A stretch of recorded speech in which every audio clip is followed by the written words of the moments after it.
Από την αρχή του κόσμου, το νερό ταξιδεύει ξανά και ξανά, διανύοντας το ίδιο μακρινό κυκλικό ταξίδι.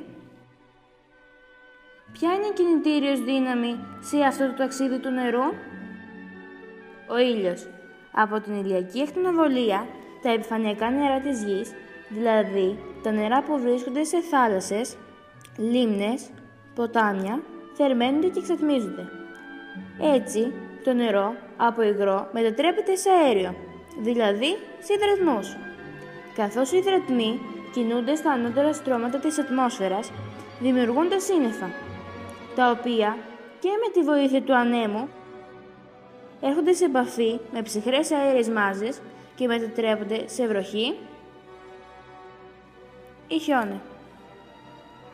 Το νερό που πέφτει στη στεριά περνάει στο υπέδαφος, απορροφάται από τις ρίζες των φυτών και εμφανίζεται σε πηγές ή συνεχίζει το ταξίδι του προς τη θάλασσα, περνώντας μέσα από ριάκια, ποτάμια και λίμνες. Αυτή η διαρκής ανακύκλωση του νερού ονομάζεται υδρολογικός κύκλος ή κύκλος του νερού. Ένα από τα σημαντικότερα συστήματα από τα οποία εξαρτάται η ζωή στον πλανήτη μας είναι ο κύκλος του νερού στη φύση. Πολλές φορές όμως, με τις παρεμβάσεις του ανθρώπου, προκαλούνται σοβαρές διαταραχές στον κύκλο αυτό. Το ανθρώπινο είδος, από την αυγή της ύπαρξής του, αντιμετώπισε το φυσικό περιβάλλον με δέος, αλλά και ως πηγή έμπνευσης για δημιουργία. Το νερό, κυρίαρχο στοιχείο του γήινου φυσικού κόσμου και κουκούλι της ζωής, υπάρχει σε κάθε πτυχή της ανθρώπινης δημιουργίας. Ο ζωγράφος υμνεί το νερό με το πινέλο του, ο λογοτέχνης και ο στιχουργός με την πένα του, ο λαογράφος με τις παροιμίες του, ο χορογράφος με το χορό του, ο συνθέτης με τις νότες του, ο μουσικός με τη λύρα του, ο αρχιτέκτονας και ο γεωπλάστης χρησιμοποιούν το νερό ως πρώτη ύλη για τα έργα τους. Ο ιερουργός το χρησιμοποιεί για να συμβολήσει τα μυστήρια της δημιουργίας και του κύκλου της ζωής. Τέλος, ο επιστήμονας μελετά το κύκλο του νερού και τις διαταραχές αυτού του κύκλου.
Thank you.